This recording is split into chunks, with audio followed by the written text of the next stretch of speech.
செம்மொழி நாடெனும் போதினிலே இன்பத் தேன் வந்து பாயுது காதினிலே. பொருள்கள் நான் கேள்விப்பட்டது செந்தமிழ் நாடெனும் பொருளே. ஆனால் நீங்கள் செம்மொழி நாடெனும் பொருளை கூறினீர்களே, அதற்கு என்ன அர்த்தம்? அதற்கு பதில் நான் கூறவா? நம் தாய்மொழியாம் தமிழ்மொழி 2004ஆம் ஆண்டே சட்டபூர்வமாக செம்மொழி தகுதியை பெற்றது. அத்தகைய சிறப்புமிக்க தமிழ் எழுத்துக்கள் தமிழுக்கு அழகை சேர்க்கின்றன.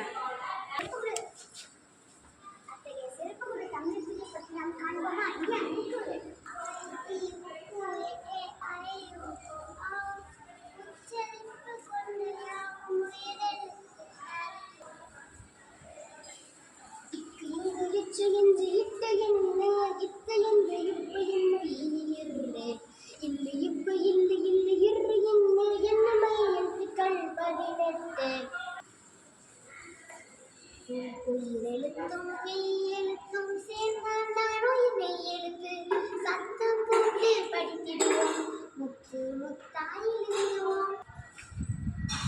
தமிழ் மொத்த எழுத்துக்கள் 247, உயிரெழுத்துக்கள் 12, மெய்யெழுத்துக்கள் 18, உயிர்மை எழுத்துக்கள் 216, மொத்தம் 246. இன்னொன்று என்பது